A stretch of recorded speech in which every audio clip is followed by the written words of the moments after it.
This is another installment of Janus Academy.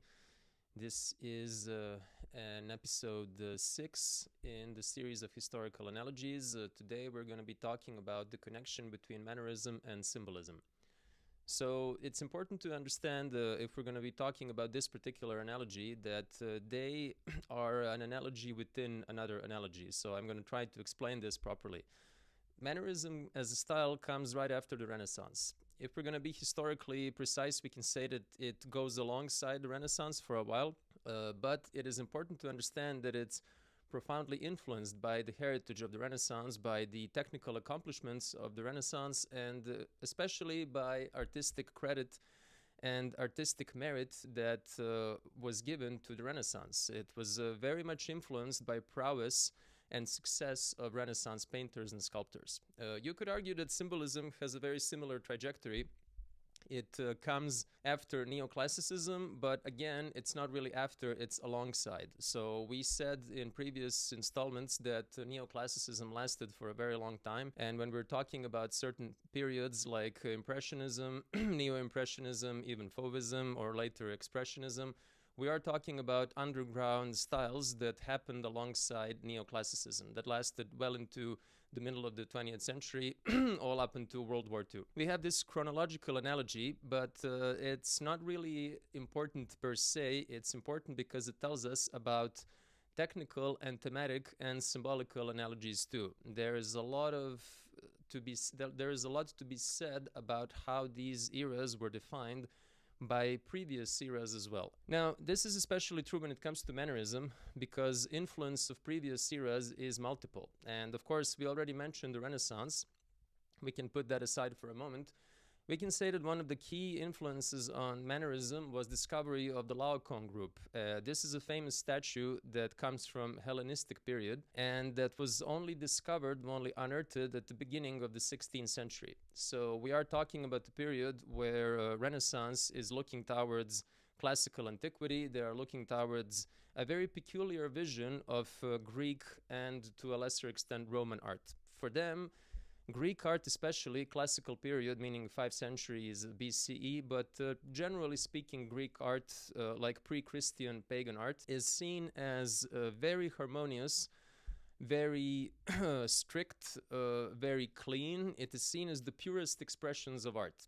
Hegel had something to say about this when he was talking about the classical style in his own terminology. And suffice to say, the discovery of the Laocoon group was a major surprise because we saw a statue that came from this particular context only a bit later. Hellenism starts 4th, 3rd century BCE and is basically marked by the rise and rule of Alexander of Macedon, Alexander the Great. So we see a completely different take on Greek art. We see Greek art that is no longer elegant, but is in fact incredibly dramatic. It's very potent. It's very striking. We see bodies that step away from the classical style, from the classical measurements of canon, and we see bodies that are extremely muscular, that are very, very strong. We see the case where strength and indeed a certain type of monumentality takes over elegance and takes over beauty. And we can see that even bodies go above what is realistic and sometimes present muscles on top of muscles, where muscles should not be. Rightfully so, if we are to inspect human anatomy as it is. So you could say that this particular discovery and the entire story of Hellenism and what it meant for the Greeks and then later what it meant for the people that came after them was very, very important and very influential. So you could argue that Mannerism compared to the Renaissance is fairly similar as Hellenism is compared to the classical style, because we have this idea that we are stepping away from what is seen as clean, well orchestrated, balanced, strict, rigorous, symmetrical. We are venturing into something else. And we are venturing into a type of art that is seen as past its peak. So it's art that is past its zenith. Zenith in this case being either the classical period of antiquity or conversely the period of the Renaissance art. So we have this particular discovery as very influential. We have it drive art in a very peculiar direction that we'll see throughout Mannerist period. So a style that is very much focused on exaggeration, on artificiality, and certain type of monumentality, and before all drama, a lot of drama, sometimes suspended, sometimes very much out there, but drama nonetheless. Now, there is another thing to be compared when it comes to Mannerism and Symbolism, and that is exactly this idea that you come after something that was amazing, technically brilliant, and impossible to surpass. Yes, the word is surpass. So we have this crisis amongst young artists that are to come after the high renaissance, so they feel like they can do nothing better than the previous generation. They have this very strong feeling that everything has already been done in terms of technical perfection, in terms of knowledge and understanding of human anatomy, conquering perspective, understanding of space, understanding of light. All these things were already mastered, as it seemed to them, to the full extent by the Renaissance painters. So they were left with an empty space, and they were left with nothing they could do. So you could argue that they had a bit of a creative crisis. They were in a creative quagmire. Now, this is very comparable to what happened with painters and, broadly speaking, artists of symbolism. Now, I am saying broadly speaking because a large part of symbolism and symbolist movement is about poetry, and poetry was very influential to these visual artists. Poets came a bit before visual artists. We are talking about difference of a couple decades. So they opened the way for these for visual expressions, and again we can trace this back to Mannerism, and we can see that their situation was somewhat similar. We're going to go back to that. Now, the thing that bothered the people that created in the style of symbolism and people that lived in this particular period was exactly the same affair. They felt like everything was already done. They felt like the neoclassical art, neoclassical painting and sculpture in particular, were so perfect and so well developed, so skillfully created that there was nothing new to add. There was no way of surpassing these masters. One of them, let's say, being Ingres. I personally think that they were completely right. It's incredibly difficult, nay impossible, to surpass Ingres in his skill. If you're looking at his paintings, and we'll surely talk about them in many different contexts, in many different occasions, you can see that truly there's not much to add there. There's nowhere to go after that level of skill, sophistication, indeed creativity and genius were achieved. So what do you do then? Well, this is about the entire course. We're going to be unraveling what these people did, how they handled being faced with perfection, or at least what to them seemed like perfection. Incidentally, I happen to agree with them, but that really doesn't matter. So you could say that this was a very pervasive atmosphere, and this is something that drowned a lot of creativity in the end of the 19th century. Now, this is a broader image, and it has a lot more to do with art in general, again, including poetry, including literature. So what I'm talking about is a very precise and a very commonly known, very broadly known phenomenon that's called the spleen. Now, the spleen, as you know, is the name of an organ in the human body, but in this particular case, that's not the meaning we are after. Spleen is a metaphorical appellation of a particular state of mind and a particular spiritual malaise, if you will, that befell young people of this particular period. And this feeling, if you will, this malady, was all about the impression that everything was already done.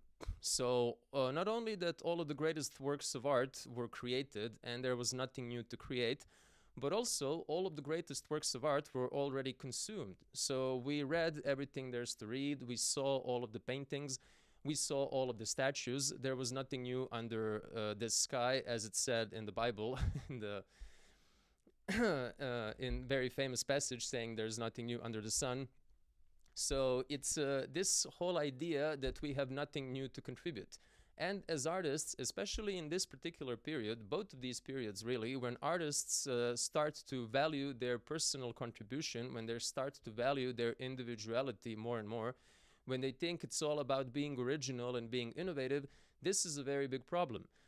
Now, you could say that ironically enough, spleen befell young people mostly. So, if you were in your early 20s, you were struck by this impression that you've done everything there was to do, you've lived incredibly intensely, you've lived many lives, not just one. And of course, this is very funny if you think about youngsters feeling this way, because we know that by definition they are wrong. Still, this is how they felt. And they felt this overall boredom, again, creative quagmire, stalemate, and they felt like they needed to do something about it. So there was not a lot of solutions to this problem.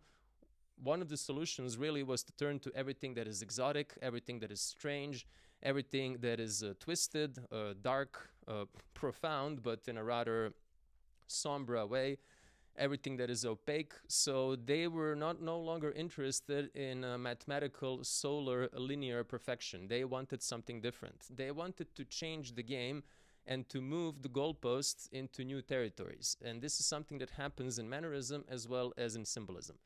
So you could argue that spleen is mostly developed and present in poetry. So if we are reading Baudelaire, if we are reading Mallarmé, to a certain extent Edgar Allan Poe, a lot of Valéry in a very peculiar manner, but mostly Rimbaud and Verlaine. So these are the poets that are struck with spleen and that feel, every one of them in their own way, that the only way to cure this is to travel to exotic places and to rid yourself of everything that's European, to basically expose yourself to foreign countries, to new, primitive, wild experiences that are unscathed and unblemished by civilization. Now, this is all, of course, incredibly colonial.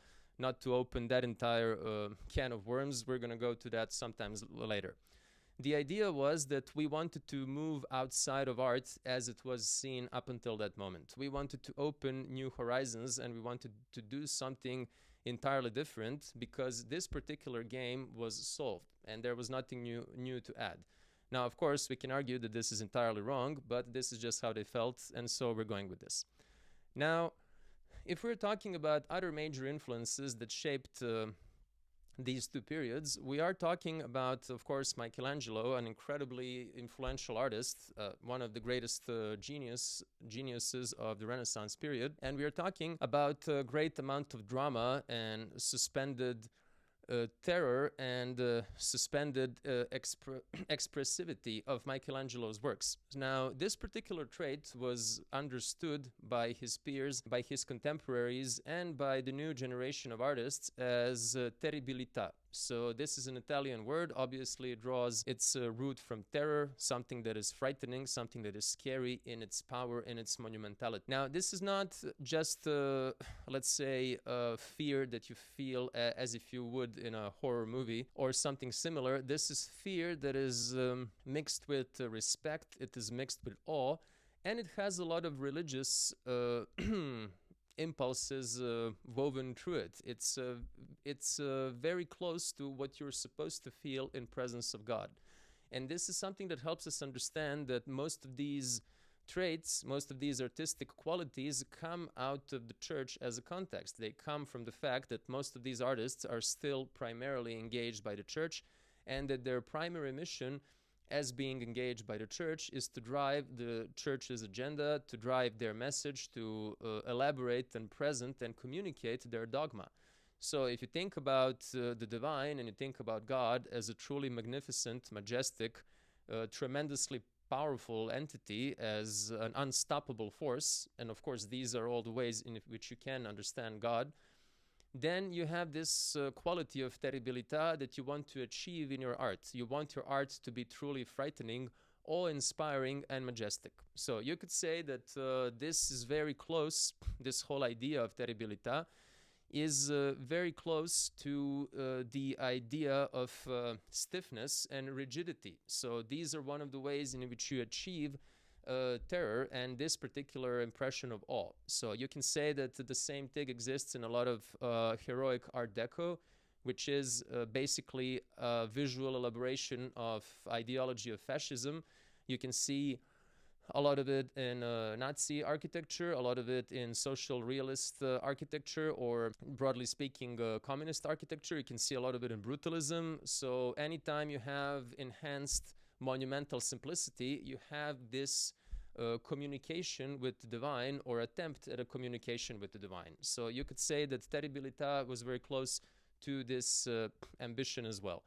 And we have this present in poetry. So this is a very important influence and a very important impulse. We could say that a famous French poet, Charles Baudelaire, comes a couple of decades before the style of symbolism is created in visual arts and starts taking over the visual arts.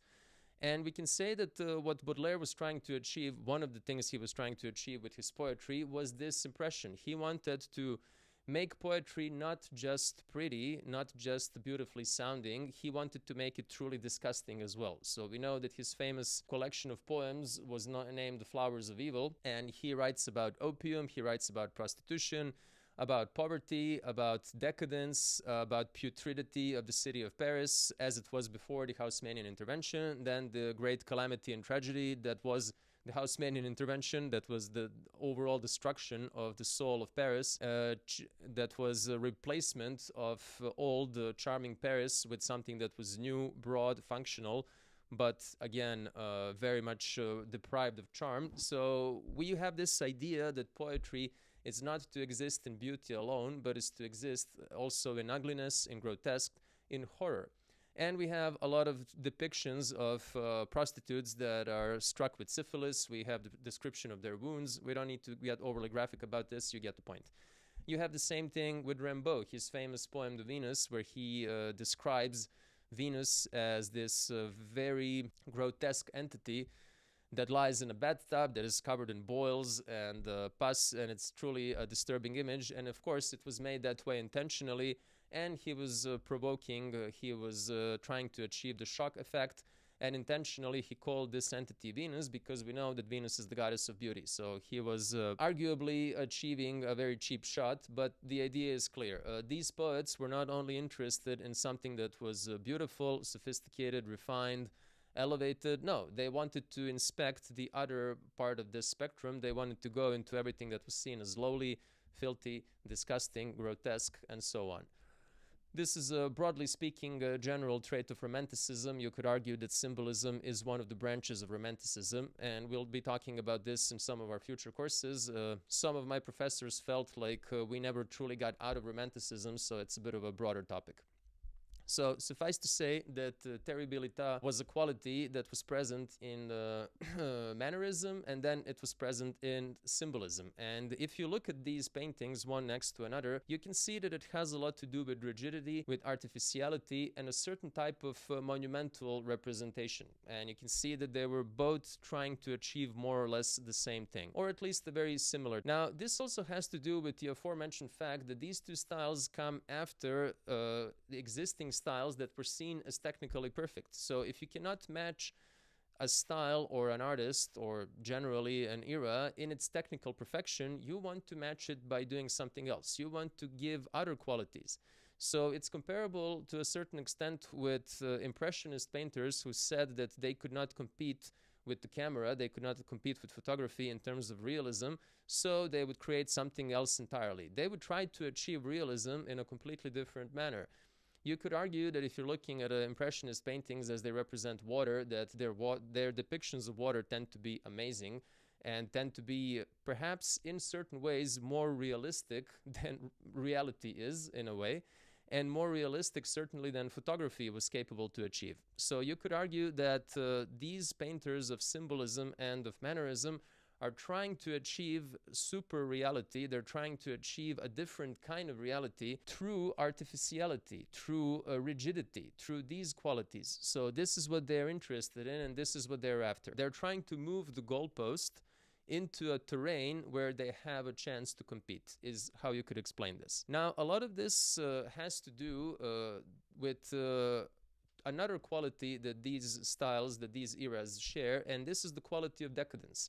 Now, this is something that merits further elaboration, and something I'm hoping not to dwell upon too long, because we could spend hours talking about this. So I need to cap myself. So both of these styles are rightfully seen as decadent.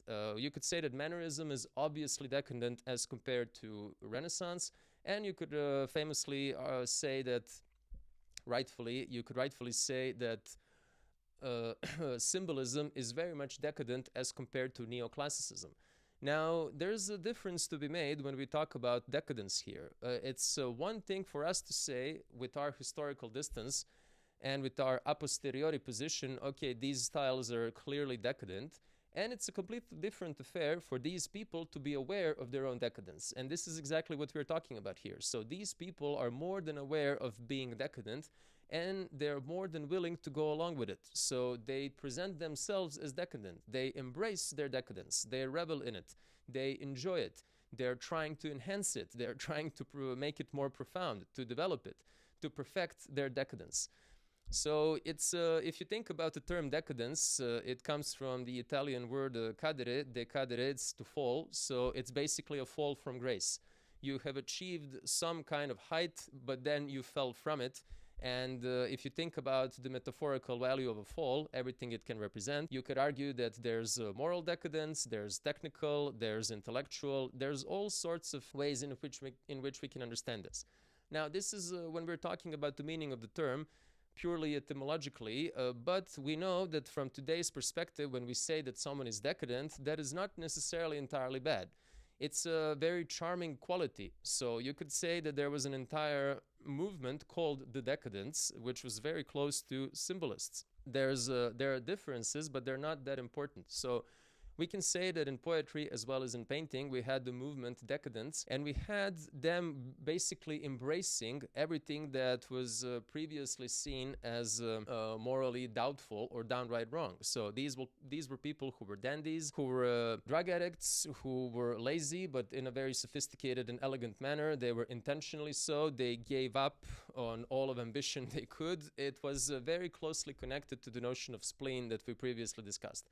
And it kind of goes without saying that you had to have a lot of money, you had to be a person of means if you wanted to indulge in this kind of behavior.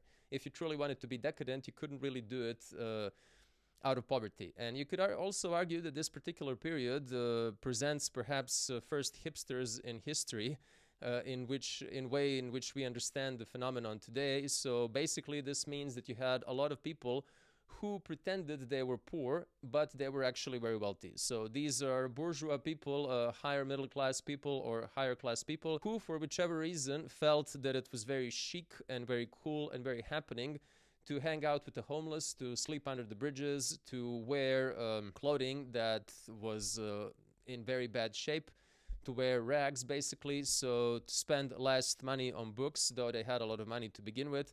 So this was an entire style of life. It was not only about hanging out with the homeless or wearing rags or reading strange and occult books. It was basically a very performative behavior where you wanted to explain to the world that you are refusing it as such. So you are in your role, you are in your own realm, you are in your own dimension, you do not care about the worldly affairs, etc. So of course this was all very performative and indeed very artificial. Some of these traits are present in symbolic art as well. We are all the time talking about artificiality and about pose, really. So decadence is really, really important in both of these. In terms of Mannerism, it's very clearly visual. In terms of Symbolism, it's not only visual, it's also behavioral. It's a much more broadly placed phenomenon. So when we're talking about technical perfection, and we're talking about the lack of technical perfection, we are truly talking about a very clearly observable similarity between these two styles. So we can say that Mannerism is less technically perfect than Renaissance, and we can say that Symbolism is less technically perfect than Neoclassicism. But in a certain way, it's more technically perfect than Impressionism, or I would like to say that it is more realistic. These paintings tend to be more realistic, but I would also argue that they are less technically perfect because they are less invested in style. You could say that Impressionist paintings or post-Impressionist, neo-Impressionist paintings are not terribly realistic, but are incredibly 100% invested in style. So style is everything. It's how you represent things, not what you represent. So in this way, Impressionism would also be technically superior to Symbolism because symbolists were not trying to achieve technical perfection. They were trying to achieve something else entirely. As their name suggests, they were invested in symbols, they were invested in metaphors, allegories, especially allegories, and generally this idea that you communicate a different type of message with your work of art than was previously the case. So when it comes to Mannerism in particular, no one argues that it's less technically perfect than the Renaissance if we are to look at the technical perfection from the Renaissance point of view. So we can say that Mannerist compositions are not as strict, they are not as firm. We can say that anatomically speaking, we have a lot of deliberate errors. We have a very famous painting by Perugin, Madonna with the long neck, where we have an unnaturally long neck that veers into the territory of the grotesque. This is a very interesting and a very important point, is that long necks are usually seen as beautiful. The longer the neck is, the better it is. The shorter it is, the other way around. But of course, if you have a neck that's too long, it becomes grotesque, it becomes dubious and not visually pleasing. So you could say that Mannerists forced these ideas of elegance and ideas of beauty into the territory of the grotesque and into the territory that was perhaps even intentionally parodical. So you could argue that the whole idea was to not necessarily ridicule, but to a certain extent question the very notion of technical perfection. Now, on the other end, you have some absolute exaggerations when it comes to technicality. So we have paintings that basically appear as they serve nothing but vessels of artists showing their technical perfection. So artists choose very strange perspectives, they choose very weird framing.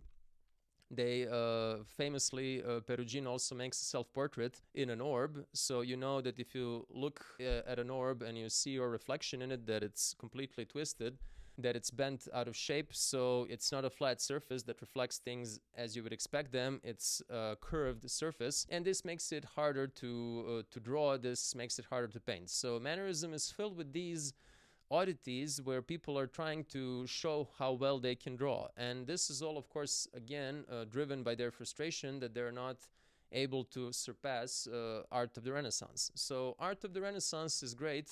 So it was seen, and I think so it is seen even today, because of its simplicity, because it was very strict. It was very, very demanding in this particular regard. The simpler it is, the better it is. So when you're looking at compositions, what Renaissance is famous for are these geometric, strict, very simple compositions that have to do with simple geometric bodies. So you don't really go for complexity. You certainly don't go after something that is complicated. You go for simplicity, and that is the power that you're able to simplify things. So if you are able to create a beautiful simple thing, that is seen as a superior skill than creating a beautiful complicated or complex thing. So Mannerism seems to be going in a completely different direction. They complicate affairs, they complicate their compositions, and they have these, again, weird framings, weird perspectives, as if they're trying to show us what amazing illustrators they are and how well they can handle drawing. You can argue the same or a similar thing in Symbolism, where we have some truly out-of-this-world compositions and strange mixtures of color and the general abandon of simplicity and rigor. So these paintings do not seem very rigorous. They seem very uninhibited, I think is the good way of putting it. So you could say that, again, it has to do with poetry. It has to do with impulses that came from poetry. First, from the line of French poets that we already mentioned, people like Baudelaire, definitely the strongest influence, but then also Rimbaud and Verlaine. We also have to mention Edgar Allan Poe, who was American, but who exerted considerable influence over Baudelaire. So if you know a bit about Edgar Allan Poe, his tales, his prose, as well as his poetry, you know that he was very interested, very invested in horror, that he wrote a lot of horror short novels or short stories. So he was really one of the masters of horror. He even wrote horror poetry. So you could say that Edgar Allan Poe gave us a very peculiar idea of beauty. So he had enormous talent, great talent, to convey scary things, but to convey things that were scary and to a certain extent funny at the same time. So if you think about his famous works of art, like The Raven, like Fall of House of Usher, like Mask of the Red Death, so not to go further into that, there's a lot of very famous short stories written by Edgar Allan Poe. they were scary, but at the same time, there was something theatrical, overdone, and funnily dramatic about it. So there was this great extent of exaggeration that maintained a very tricky equilibrium between horror and comedy. So this was my first impression when I first read Edgar Allan Poe decades ago, and then every sequent time that I would meet with Edgar Allan Poe, I had the same impression. I had the impression that he was having a blast writing these things, that he had a lot of fun, and that there was always a lot of humor in it. So, of course, they were blood-curdling, they were scary, they were creepy, but there was always a level of exaggeration that would tell us that he was self-aware in a certain way when he was writing them. I recommend Fall of the House of Usher. I think probably everyone has read it by now, but it's you can look for this specific quality. And then you can see this quality jump right over head of Baudelaire, who was not terribly self-aware in this regard. He was very serious. He was very direct about things being terrible and him being the dark prince of poetry and the phantom and whatnot. But it lands pretty well with symbolist painters because I think there's a bit of, not necessarily parody, but there's a bit of humor in it. There's a bit of humor in their rigidity, in their exaggeration. There's a bit of questioning. So this is something that happens if you drop technical perfection or perfection in general as one of your goals. So it's very likely that you will start making fun out of things. It's very likely that you will say, okay, this really is all rather exaggerated. You're taking this affair entirely too seriously. We can all just relax. We can create things that are a bit fun as well. So if I'm looking at symbolist paintings, this is something that I see. Now, I think a very important aspect to be mentioned here is something that goes along with decadence, particularly this peculiar type of decadence, and this is the idea of wealth and the idea of plenty of opulence. Now, we can say that both Mannerist styles and symbolist styles had a lot to do with wealth. And we're talking not just about these particular styles, but we're talking about general context. So we know that Renaissance was driven not only by the church, but also by very wealthy individuals, famously the Medici family, who were interested in sponsoring these artists so as to build their own status and so as to make themselves socially more accepted, socially recognizable, so as to affirm their position both politically and culturally. So we know that a lot of money was pumped into this particular art. Same was true with Mannerism. So this was the situation where artists started having more and more public credit. They started having more and more public respect. It was a very fashionable thing to be an artist. This became a very respected profession, and this is of course the period we're talking about, the Renaissance, where artists start signing their works. So they grow this sense of self-importance, and people around them tend to agree. So you could say that we have a growing investments in art, and we have people who commission art, who buy art, so as to elevate their own social position. And of course, this in turn elevates social position of these said artists. So there's a lot of money being invested in art in this particular period because art becomes a major status symbol. And we have this phenomenon that basically only grew from Renaissance to this day. And that is the phenomenon that art basically starts moving itself from the churches, or from the church, if you will, speaking about the institution, into private homes. So art becomes more and more privatized. It becomes more and more a private initiative.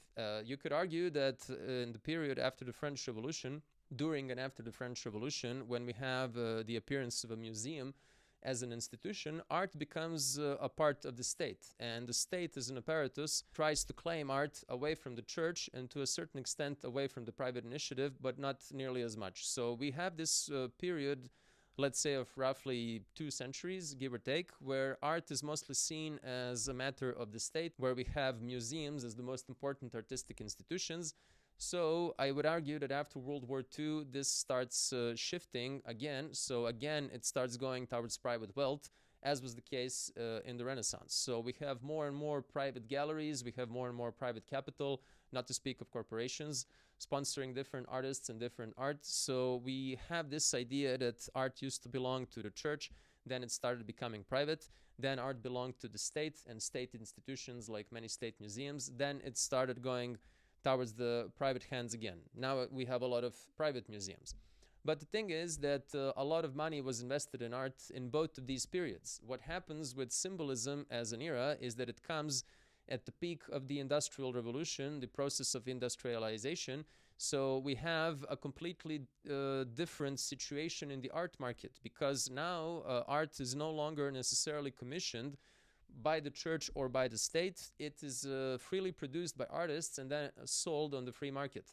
So we have art being connected to money in this way too, is that you as an artist, you create a piece of art, so you try to sell it. It becomes a merchandise in a way. Whereas before that was not necessarily the case. So art and money start having a lot to do one with another, and this is the case with Mannerism, as is the case with Symbolism. So we can compare these two periods. Again, this is an axis that we're going to be comparing a lot, so I'm going to be repeating myself a bit here. When I draw a comparison between mercantile capitalism and industrial capitalism, so we could say that the Renaissance and also Mannerism are very much invested in mercantile capitalism. So we have these great wealths that are created by financiers, by merchants, by lawyers, but mostly bankers. These enormous wealths, like again the Medici family, who started out as a bourgeois. Now this is a really important thing to understand, that Medici, after they became phenomenally wealthy, bought their way into nobility. They bought aristocratic titles, but they started as the bourgeois family. They were middle class and they dealt with money. They dealt with financial operations, with loans, with all sorts of profitable affairs. So we can say that from this moment where the Medici family tried to elevate itself culturally through investing in art, we have this connection as very important. And then we can compare this to the situation that was present in the industrially capitalistic second half of the 19th century, where artists are also being engaged by nouveau riche people, the industrial tycoons, the very wealthy individuals who seek to find their way in this new society. Now, if you decide to read Proust, which you probably should or shouldn't, there are many good reasons for both, you can see that in this particular period that we're talking about, end of the 19th century, or rather turn of the century, so end of the 19th, beginning of the 20th, we have this peculiar situation where the nouveau riche, so the bourgeois, the phenomenally wealthy people, are still being snubbed and shunned by aristocrats. So aristocrats, on the other end, are mostly broke. They're mostly completely ruined,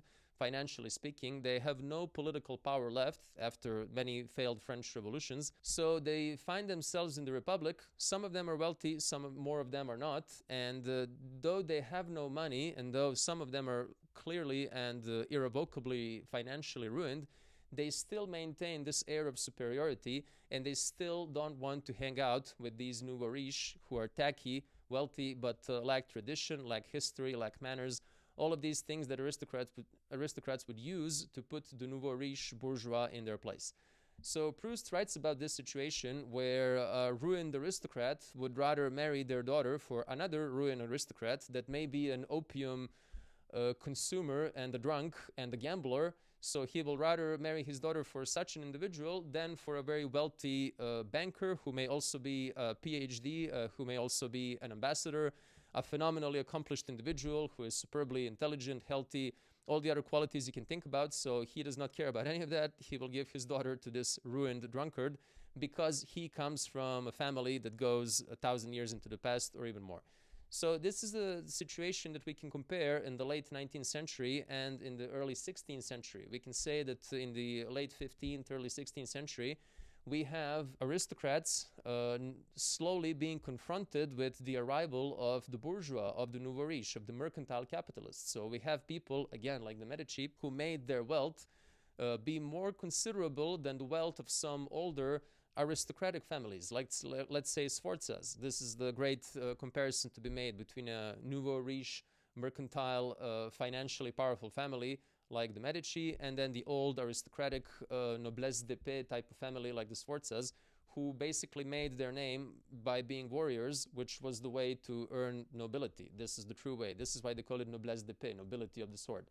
So the idea is that we have this conflict being present in art, that artists who are in most cases engaged by the nouveau riche or are themselves aspiring to this status are basically showing us this conflict in society where you have a rising force of wealthy people and a decadent, if you will, or a failing or a diminishing force of people who had class, tradition, history, but were not as financially powerful as this this first group. So you can say that this is the situation that we have in the beginning of the 16th century, and this is the situation that we have in the end of the 19th and the beginning of the 20th century. So this is a historical analogy in its own right. And again, as I said, we'll be talking about this a lot, the connections between mercantile capitalism and industrial capitalism. So when we're talking about decadence, this is also one of the ways in we can talk about it. We can talk about the extremely decadent aristocracy that is still seen as the major and the most important cultural power of its time. This is the sole topic of Proust's major novels. So he writes about his undying, unflinching desire to be accepted into this world. Himself not being an aristocrat, but being a phenomenally wealthy individual, he is pining after these circles. He wants to be introduced. He wants to be friends with these people. So he's doing everything he can to achieve that. He's even making a list of all the aristocrats he knows. So he's listing and numbering how many barons he knows, how many marquises he knows, how many counts, how many dukes, how many princes. So yeah, it's quite funny seen from today's perspective.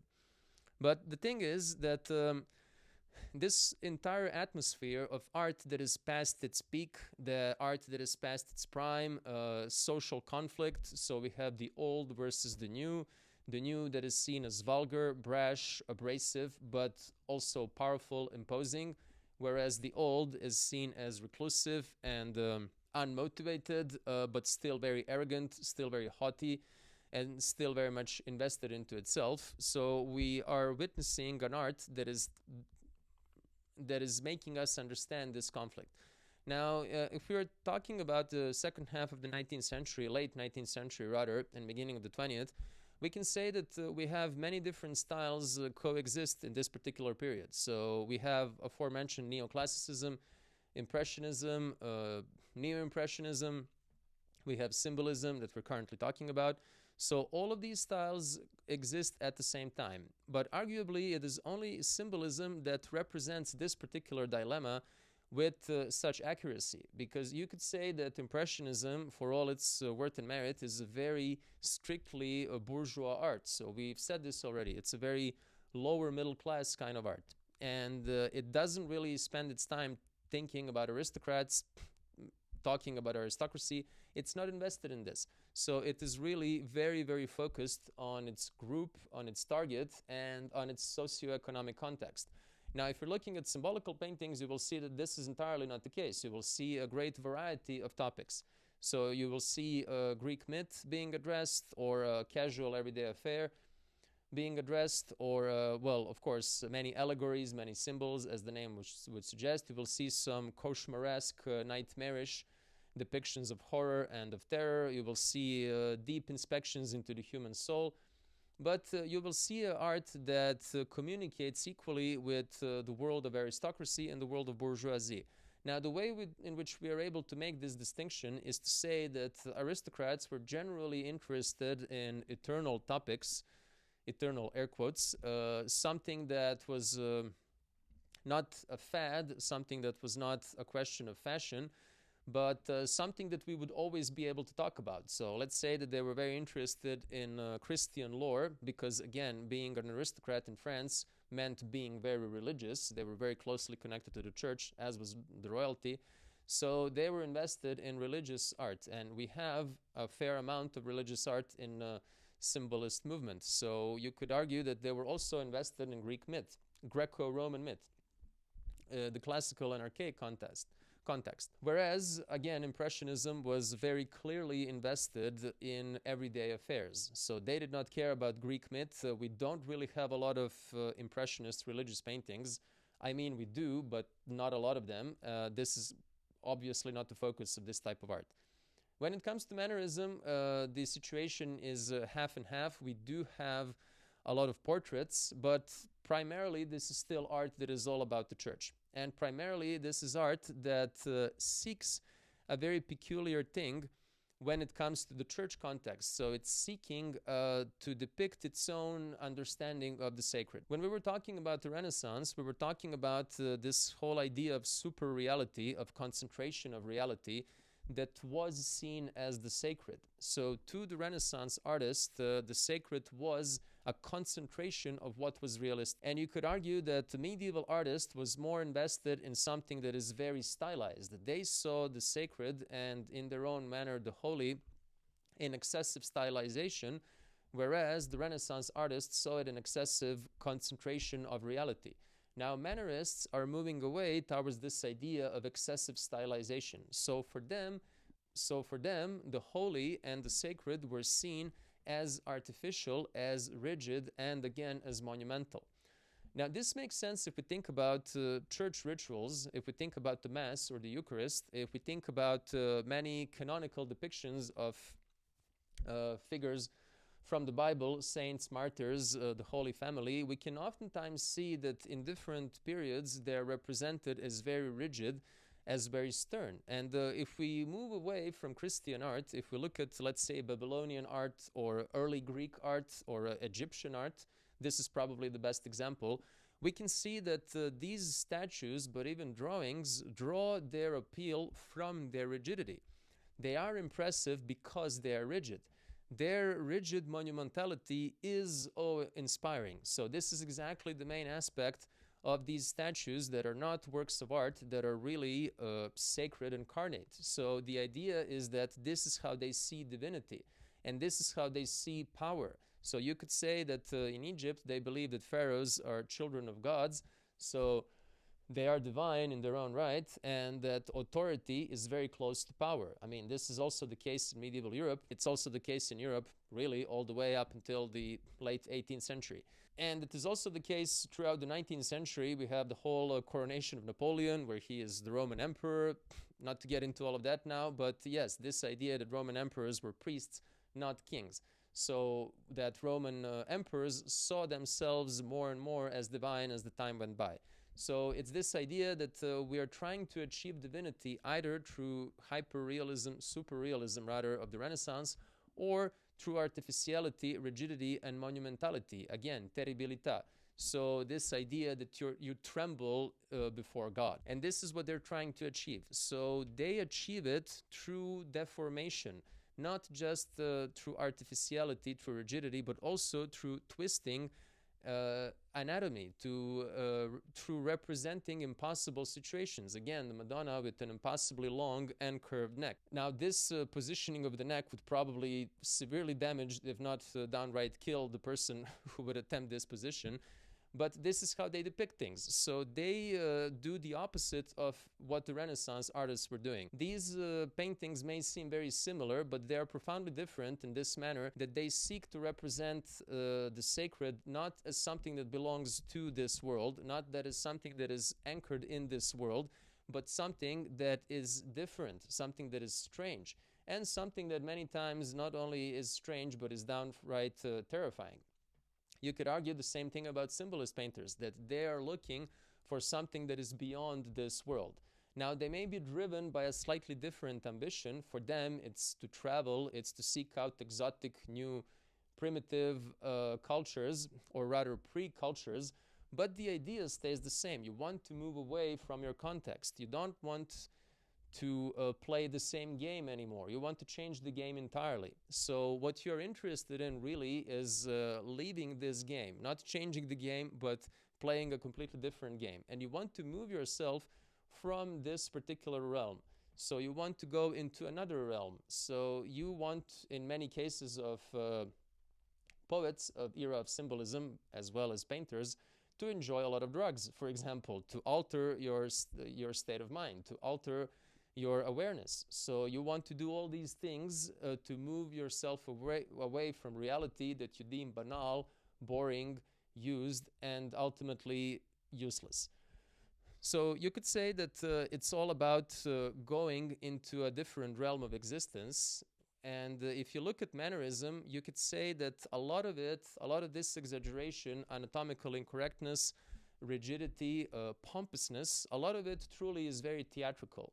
And this is, I think, the right term to use, because if we're talking about theater, we are truly talking about artifice, something that is intentionally, well, artificial, and something that we know for a fact not to be true. But still, when we go to a theater play, we suspend our disbelief and we pretend that it is, so that we could enjoy the piece. You could argue that this is the trait not only of Mannerism, but also of late Renaissance. You can see a fair number of Raphael paintings, very famously Madonna with the child hovering on a cloud, with the curtain in front of her. So you can literally see this painting be framed as if it was in a theater play. So it's as if the artist is telling us that what he is depicting is not entirely true. Not just in terms of that the woman is represented standing on a cloud, which we know doesn't happen. And we know that Madonna is holding the baby Jesus, so she is not depicted at a moment where she has ascended to heaven. She is depicted in a moment where Jesus is a baby, so she is still in this material realm of existence. So it's as if the painter is telling us that what he is depicting is artificial, is artifice, and it's not truth, it's not real. So you could argue that all of the Mannerist painters are doing the exact same thing. So and they're depicting things that are intentionally impossible, that are deformed, twisted, and curved with a very strong, very clear intent of being that way. Now, we mentioned the connection between literature of symbolical period, the period of symbolism, and visual arts in the same at the same period, and we need to address a similar situation that's present in Mannerism. So we have a very famous Italian poet, epic poet, Tarquedo Tasso, who was famous for writing Liberated Jerusalem, Jerusalem Liberated, and who was seen as one of the greatest poets of his time. Tasso's story is perfectly comparable to the story of Mannerist painters and, on the other end, symbolist painters, because Tasso was a phenomenally talented, phenomenally gifted poet who had a very Baroque temperament. He had fiery, ferocious temperament, and his poetry was made the same way. So you can see that he is very inspired. He creates verses with great facility, and he infuses his verses with great drama. So it's really interesting to read. But Tasso had this situation in his life that his father was a famous scholar of literature. He was a famous grammaticist, and he was a great lover of pureness, of purity, of discipline, of rigor. So he did not approve his son's poetry at all. This is quite funny because nowadays we tend to see Tasso as one of the greatest poets that ever lived in Italy and elsewhere. And we see his Liberated Jerusalem as a masterpiece because it is so dramatic, because it tends to be so over the top, because it's so dynamic. But his father did not appreciate, and he forced Tasso to spend 20 years correcting the Liberated Jerusalem. So in the end, when he finally corrected it, he published it as Jerusalem Conquered. And pretty much everyone agrees that this is a far weaker version of the initial poem. So it wasn't really good. It was done following all the possible rules that his father would impose on him, but this is really not nearly as fun, as exciting, or well written in absolute as his first work. So I think this is the comparison we can make between a situation of poor Tasso and his demanding father, and on the other end, what we have with Mannerist painters and how they feel as compared to Renaissance painters, and then in third instance with symbolist painters and how they feel towards neoclassicist academist painters. So you could argue that they see academism, neoclassicism, the same way that Mannerists see Renaissance, and the same way poor Tasso saw his father, as this very rigid, strict, demanding, sterile, and kind of a joyless, funless situation. So they wanted something that had more juice, they wanted something that had more life, something that was intentionally weird, out there, that didn't conform to rules, that didn't follow rules, that didn't care about the existence of rules. So it's basically, if you read, again, poetry of people we mentioned, you can see this great yearning to break free and great yearning to leave this civilization in its entirety, to walk into something that is completely different, new, unexplored. And again, this all has to do with colonial context. It all has to do with conquest of the world, exploring new, exotic, vibrant, fun, regions of the world that, again, were not spoiled, that were not ruined by civilization. So I would like to conclude this story. I would like to conclude this presentation by saying this. I hope you enjoyed it. I hope these comparisons make sense. I would like to spend some time contemplating these images that we've used as illustrations of our talk. And I would like to invite you to think about this, how certain traits, certain qualities repeat themselves in history, and how, again, we have centuries separating certain styles, but they still communicate one with another, and they still resemble one another, whether these artists who were involved in creation were aware of it or not. And I think this may be the most interesting aspect of all. I don't think that it's necessary for all of these poets and painters that we were discussing today. I don't think they were necessarily aware of how their situation was similar, or in some instances the same, as the situation of Mannerist painters. But still it was, and I hope we were able to show how. I thank you for your attention, and we'll see you again soon. Ciao.